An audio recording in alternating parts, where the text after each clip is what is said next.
صباح الخير للجميع، شلونكم؟ شخباركم؟ ان شاء الله تكونوا بألف خير وصحة وعافية. يابا اليوم راح نسويكم كوبة العراقية.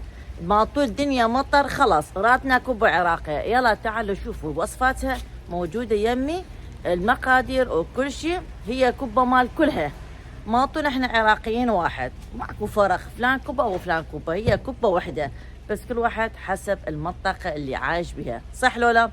يلا من الصبح، صباح الخير للجميع، خليكم ويانا نروح للمطبخ، نروح نشوف المقادير مالت الجريش مالت الكوبا. هسه راح نسوي جريش مالت الكوبا. عندي هنا جريش اخذته من اسواق العربية، وعندي هنا البرغر الناعم مالت التبولة، اخذه هنا حتى ظل. راح اخلي كل قلاصين من الجريش، هاي واحد، هاي اثنين، اوكي، وقلاص من البرغر.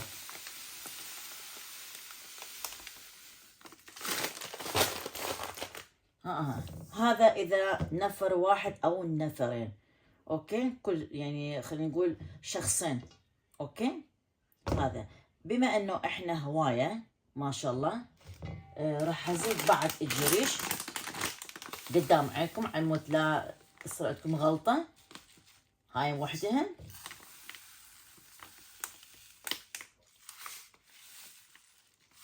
هاي اثنين، شوفوا هيك راح اسويها قدام عينكم على مود لا يصير عندكم غلطة. كل قلاصين قلاص من البرغر، هاي هسه. وراح اخلي بعد، لانه انا مثل ما قلت عائلة كبيرة. هاي وحدة، هاي خلصت. هذا اذا ما راح يزيد عندي. اذا شفت عجينتي صارت شوية لينة، اكو مرات يصير هيك وهيك، لا ازيد وياه الجريش مالت الكوبا، مو البرغر، الجريش حتى تمسك. وهنا عندي قلاص من البرغر.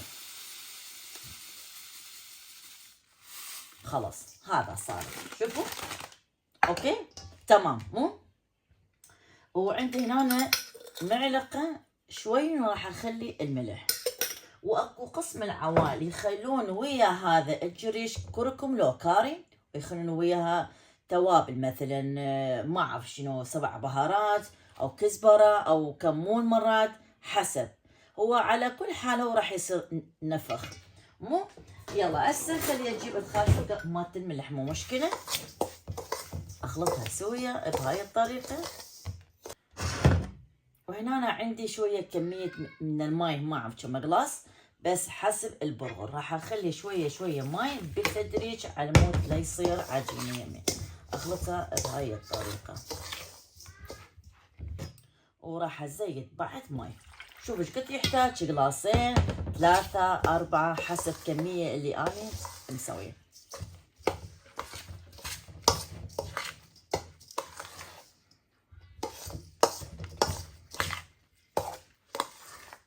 طبعا باقي لي يمكن نص قلاص، هم راح اخليها، يمكن طلعتني قلاصين وشويه.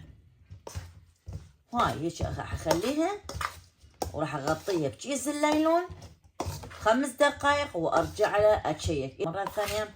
اذا شفتها ناشف ازيد المي شويه شويه بالتدريج، وظل اعجن بيها شويه 10 دقائق واغطيها، ومره ثانيه ارجع لنفس الحاله لما يكون عندي عجينه مثل مالت الكوبا. هاي هسه شويه صارت اوكي، خليت المي عليها بزياده 4 5 مرات، بس اخلي ايدي حتى تظل اني اعجن بها. وهسه العجينه عندي صار زين، بس هسه اعجنها او 5 دقائق، لازم اقاطعها كل شويه ارجع اعجن بها. يلا اكملها العجينه كلها ونشوف النتيجه بعدين، نكمل وراها غير شغلات. وهسه راح نسوي حشو مات الكوبا. عندي هنا بصلتين، وعندي هنا لحم احمر مات البقر مجمدته شويه على مود اقدر اني اثرم اللحم. وهنا عندي اللي يلا خلي نثرم البصل. اذا تحبون تخلون بصل وياها، هاي عاد كيفكم انتو. اكو هواية من العوائل ما تحب البصل. البصل لا اسويها لا خشنة ولا ناعمة.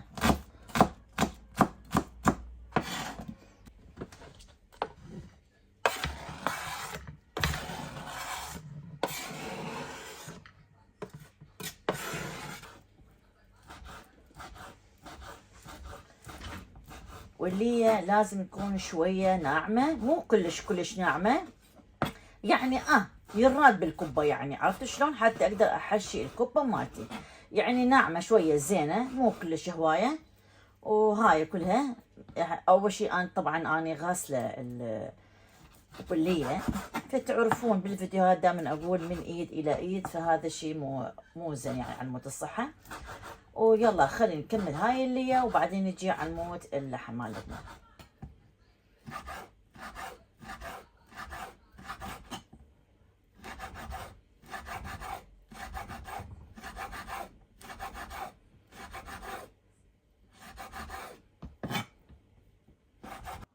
وهنا أنا حضرت شوية زيت، خليت زيت العادي. وأسا وقت شنو أكون أنا لحم اللي أنا ثرمتها بإيدي. وهنا أنا عندي اللي راح أخلطهم كلها سوية. وأكيد عندي هنا البصل اللي ثرمتها، وهنا أنا أخليها على الزيت.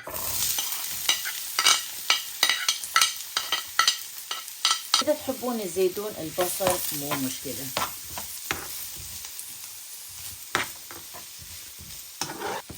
راح اخليه شوية على النار بس على مود البصل شوية تذبل، وبعدين اخليه هنا. واذا تحبون تخلون نية هم مو مشكلة.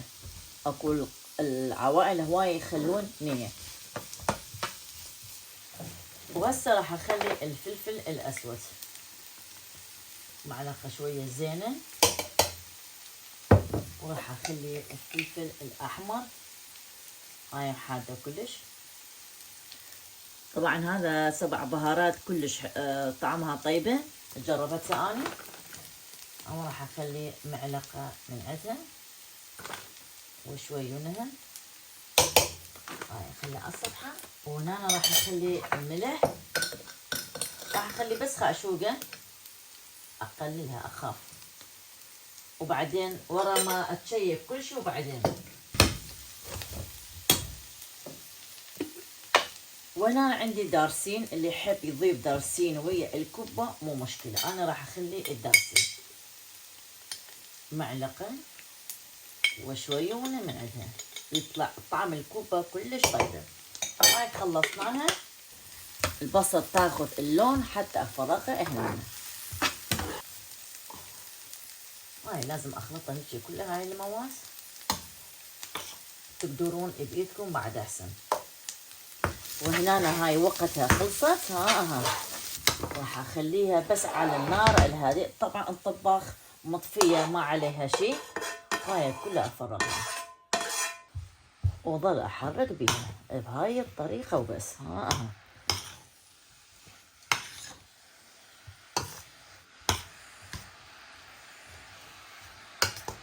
هاي خليتها هسه على الصفحة على مود ما اريد ينطبخ اللحم اللي اني كارمتها بالايد. شوفوا بس بهاي الطريقة شي خفيفة. وطبعا صراحة البهارات اللي اني خليت فيها كلش طيبة، والدارسين ينطي الطعم. وكي 7 بهارات، وطبعا من ايدكم بعد اطيب.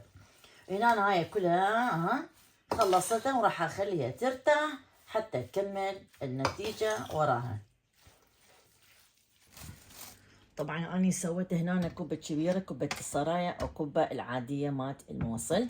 تقدرون تسووها كبيرة وصغيرة. اول شيء انقع ايدي هيك شوية بالزيت، واخذ العجينة. تقدرون تسووها كوبة السرايا مو مشكلة. هاي العجينة كلش زينة.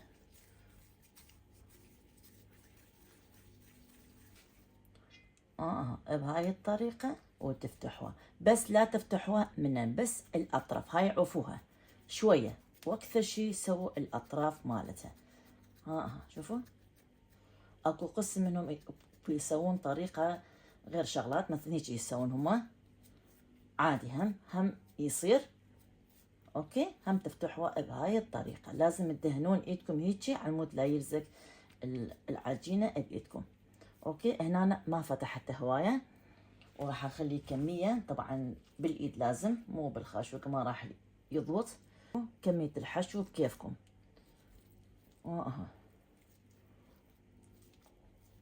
وتجمعوا العجينة وتسوون بهاي الطريقة، تفوتون الحشو جوا وتجيبون هاي كلها هنا. ها وراح تبقى هاي زيادة. اكو ناس بتخلي زيادة فوقاتها، انا راح اشيل هذا الفوقة اللي زيادة. شوفوا، وادعبلها واسويها بهاي. تردوها هيجي كبيرة دعبولة هيجي. شوفوا مثل كبة السرايا. شوفوا صارت. يلا راح اكمل هاي كلها على مود ما اريد اخذ من وقتكم، وما اريد الفيديو يصير طويل. مثل ما قلنا تردوها هيجي صغيرة كبيرة بكيفكم. اكملها حتى نشوف النتيجة بعدها. طبعا انا خلصت هاي الصينية كلها، وهسه راح اخليها بالفريزر. قبل الطبخ نعلق الشمعة هنا، والله يتقبلها من عندكم. هاي الشمعة لكل متابعين المحبين مريم عذراء. هاي قهوتي وين اخليها؟ بلو مالتي هنا. هاي الشمعة كلها. هسه خلينا نحضر شغلات. عندي هنا زيت. اوكي، الزيت مالي كلش حار. هسه اجيب البصل. يلا البصل حاضر. يلا يا ربي.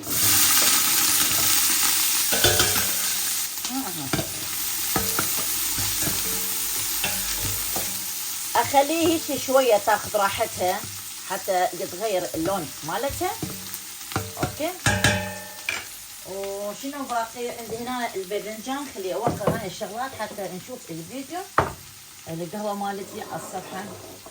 هاي عندي هنا باذنجان. الباذنجان تشوفوها، والسلك مالتي.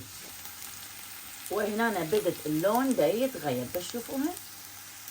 هيجي اسويها على مود هسه اللون يتغير. هسه راح اخلي الباذنجان والسلك. اول شيء نخلي الباذنجان نقليها شويه، يعني شويه هيك على الوهز. هاي نجيب الخشوق الكبيره او معلقه شو يسمونها. وهاي شويه. هسه ورا شويه ما قلبناها بها شي تقريبا 10 دقائق او اقل. شوف اللون شلون دا يتغير، حتى الباذنجان يغير اللون مالته. وهسه راح اخلي الصدق اللي انا محضرته.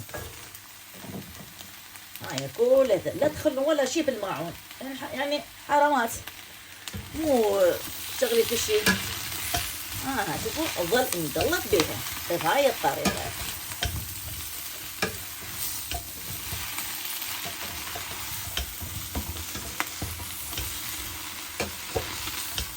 وهسه راح نخلي المعجون، لانه الخضار محتاجه المعجونه هوايه 2 3 4 بكيفكم حسب، لانه الخضار قد ما تخليها ما يصير اللون الاحمر. هسه ظل نقلب بها بس 5 دقائق مو اكثر. هسه اجيب مي حار، وهنا أنا راح اضيف المي. المي تخليها شويه على مود بس يفور، وتقدرين تزيدين المي مالتها. اذا خليتي ميه هوايه راح يتاخر. هاي احركها واتجمع كل شيء اللي موجوده بالجدريه دائر ما دائرها، البصل والشغلات اللي انا مخلت معجون مثلا الشغلات هاهم. هسه راح اغطيها بس يفور حتى ازيت المي بعد.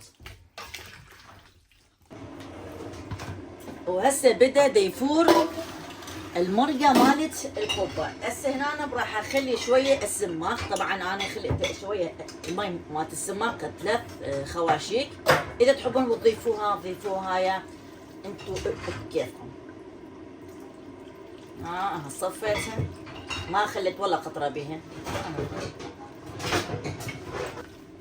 واخليها تفور وياها. اذا تحبون تخلون حامض لمندوزي ليمو بصره. وهسه راح نضيف عليها المي. حتى نخلي الكوبا بها. طبعا أنا ما ناسي هسه أخلي البهارات.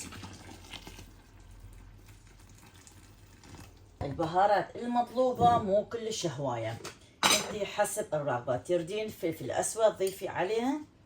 راح أضيف شوية كمية فلفل أسود، لأنه الفلفل الأسود بها يعني نكهتها كلش طيبة. وأكيد الفلفل الأحمر بس ينطي شي حاد، يعني مو أكثر ولا أقل، لأن أنا خلت بالحشو وحتى بالمرقة مالتها، فما أزيد الحدادية مالتها حتى نعرف شلون ناكلها، يعني يصير حاد ما نعرف طعمها، يروح طعمها الأكل. هسه أخليها تفور شوية اللاخ حتى أجيب الكبة وأخليها وياها، لأن باقي شوية يعني على الطريق استوى.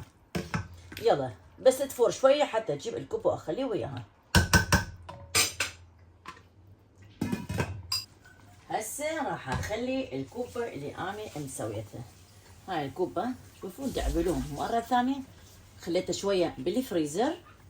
لازم أجيب الخشب، يعني خاشوقة مالت الخشب. يلا أحركها أول وجبة وأغطيها ونرجع لكم.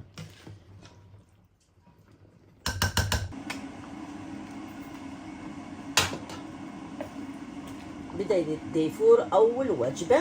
هسه نخلي الوجبة الثانية. يلا 5 5، هاي 2، هاي 3، هاي 4، ولعيونكم 5. يلا راح استمر هيجي لما اخلص صينيتين اللي انا مسويتها. يلا يفور كل مرة ما تخلين وجبة 5 بتغطيها، بس يفور خلي وجبة ال5 على المود لا يلزق عندك بالجدرية. هاي وجبة أخيرة اللي أنا مخليها. وهسه راح أخلي الملح. طبعا ما خليت البداية ما يصير، لأنه الحشو مالت الجري كان بيها ملح، فمرض يذب الملح بالسوق. وهنا أنا راح أخلي معلقة، والباقي بس أتشيكها وأعرف التفاصيل مالحة الوفاية، ونحركها بالمعلقة مالت الخشب على مثل ما قلنا لا يلزق عندنا، وتنصب هاي الطريقة وأغطيها تفور. ما حركها كلش قوية على مود لا تتفلس عندي. يلا ننتظر شوية حتى نشوف النتيجة ونشوفكم شلون صارت الكبة مالتنا. يلا نخلي هنا، وراح اطفي الطباخ على مود لا يفور اكثر. حتى هاي الكبة سويت هيك بهاي الطريقة، سويتها 3 شكل. شوفوا هاي الدعبولة مالت الكبة السرايا.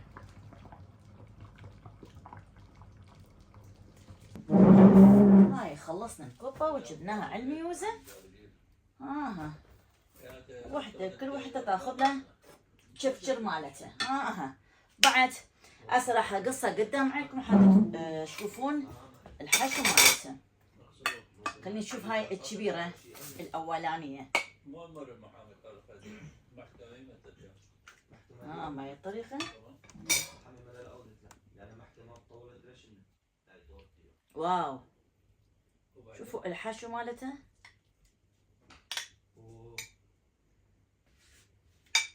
الحشو ريحتها كلش طيبة، واتمنى من عندكم تسوون هاي الوصفة كلش طيبة. ولهنا أنا راح انهي الفيديو، ما انهي بس انهي على مود عندي جماعة لازم يتغدون. صحتين او عوافي. هاي راح اسميها كبب العراقية، كلها مسوية صغار وكبار. حتى شفتوا بالفيديو يمكن هذا دقيقة. هاي الكبة هيك مسويتها طولاني. ها مسوية 3 انواع. الكبة مالت البغدادية او البشوات يسموها، او الكبة السرايا، هي ترى كلها واحد، بس كل واحد عنده اسم خاص. يلا حبايبنا سووا نفس الغدا مالتنا، ومن مقدم لكم عوافي.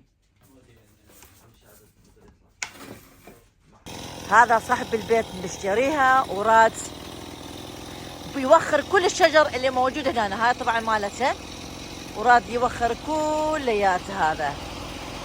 بعدين راح احكيكم تفاصيل مال هذا البيت. شخص اشتراها وبسعر كلش رخيص.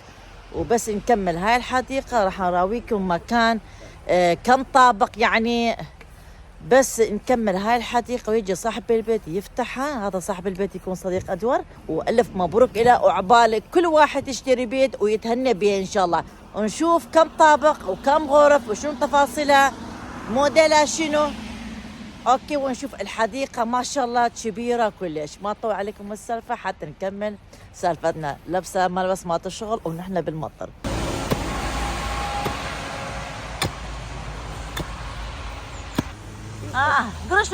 قرش بروني. ايه اوكي، يلا هاي سحبناها وخلصنا. يلا هسه راح اخذكم وياي جولة على هذا البيت. يلا مستعدين؟ راح اخذكم. تريد تشوفون هذا البيت؟ نفتح الباب ونشوف. هذه الارضية كلها. هاي البداية. خلينا نشوفكم. هذا هنا سرداب.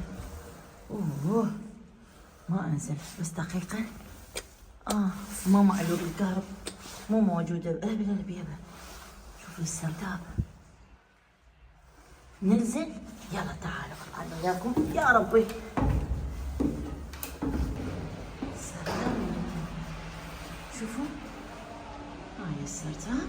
هاي جوا الدرج اللي انا نزلت هسه. وهاي غرفة يخلي بيها شغلات، بيها جروبات، بيها كل شيء. وهاي هنا خلينا نشوف الكهرب. وين اكو كهرب؟ شنو يخلونا هنا؟ غسالة يمكن، غسالة مالت الملابس او شغلات هنا. شوفوا.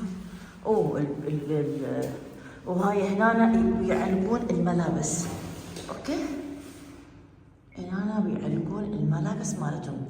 لين تعرفون بألمانيا ماكو سطح، اكو حديقة بس ما يسوون بالحديقة. يخلوها هنا شو اسمه بالكلر مالتهم او البيسمنت او سرداب، مثلا احنا نقول بالعراقي سرداب مو. يلا خلينا نطفي الكهرب ونصعد فوق ونكمل باقي امورنا يا ربي. يلا خلينا نروح. هابروني. 3 دول عربية الشقيقة مجمعين بدنا نشتغل سوا، وهذا الشيء طبعا يسعدنا ويفرحنا على هذا الشيء. اكيد كلنا اخوه. هذا هو البرده اللي صاحب البيت عايفها، ما عارف يذبها ويخليها، ما عرف. وهاي كلها شوفوا.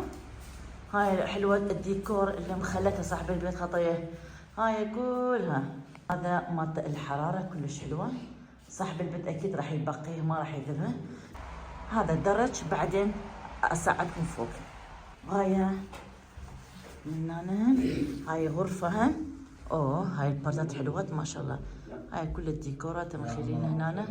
هاي كلها. واكيد هنا ميز الطعام، لانه بيبين ميز الطعام. وهنا صاحب البيت يقول راح اشيل هاي الشغلات ومخلي البردة حلو. البردات حلو ادور. اي شوفوا البردات كلش حلو.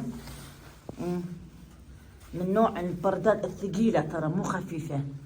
هاي كلها راح ينشال مو ادور؟ طبعا راح ينشال وراح ينشال. هذا الورق كله راح ينشال. راح ينشال هذا الورقة. هذا ورق. اي ينشال وينحط جديد. معجون وتنحط، نحط ورق مو؟ لا ادهان. زيتي. هذا اللي راح يصبغ هو دا يشرح عن هاي التفاصيل. اي هاي الورق طبعا. شوف هاي كلها. يمكن هذا بيت قديم. هذا بالسبعينات يزيدني سنة. بس مسوين ترميم فيه وضبطينه بس مو جاي سبعينات. يعني هاي عمرها 70 سنة. يزيدني بسنة. شوفوا. هنا الالمان دائما تسال ايش قد عمر البيت، يعني هم عندهم اسهل شيء يقولون ايش قد عمر البيت. 70 سنة. اوكي ده بشغلنا. وسوري يا عوائل الطيبة. هاي حمام مالتهم. هم شوفوا الالمان ايش قد بترتب الحمام، حتى بالحمام بردات نظيفة. بانيو مالتهم. هاي بانيو عمودية نخلي نسميها. كلش حلو. خلينا نطلع ونصور هنا. هذا مالتي وقعد هنا. خلينا نشوف. احنا قلنا لكم الطابق الثاني يا ربي. هاي الطابق الثاني. خلينا نفوت اول شيء هنا على هاي الغرفة. هاي الغرفة هيجي مايل، الغرفة مال شخص واحد يمكن، كلش حلو بيها كهرب. خلي نعلق الكهرب ونشوف. دينا ماكو كهرب بيها ادور. اي وهاي الغرفة البطن الثاني ادوار نفس التفاصيل مالت الشقة مالتنا، غرفة بطن غرفة. اي هنا شوفوا هذا هم هاي الدخ بيسموها، بس مسويها غرف حلو كل شخص. ومثل ما قلنا بطن الثاني الغرفة، يمكن ما راح يسوي غير شيء. هاي ديكورات بس الخشب ما شاء الله، وريحة البيت طيب. هاي كل راح ينشال. هذا طلع كم غرفة ادور؟ حمام وهنا مأدور. كم حمامات ما شاء الله. خلينا نشوف هاي هنا. هاي غرفة هم مات الخطار مات القعدة ما اعرف. هاي كلها شوفوا ايش قد حلو، نفس التصميم مالت الجو ادور مو؟ طبعا نفس التصميم جوا يجي فوق نفسه خلاص. هاي صارت نفس الحديقة. هسه راح اشوفكم اياها بس اطلع. اي شوف الحديقة. بس هاي الشجرة كلها تنشال. راح ينشال. هاي الشجرة مال بندق. ليش عاد رادة وينشال؟ بس اخذت اكثر من استفادته. لا لا بالعكس. هذيك كبيرة الجوز. هذاك. هسه راح انزل هم، راح اراويكم بس اخلص الفيديو اللي هنا. هذا الارضية هذا شنو؟ هذا كاشي. ايش قد حلو كاشي مالكم اتوار. هذا هذا مطبخ شنو؟ مطبخ فوق؟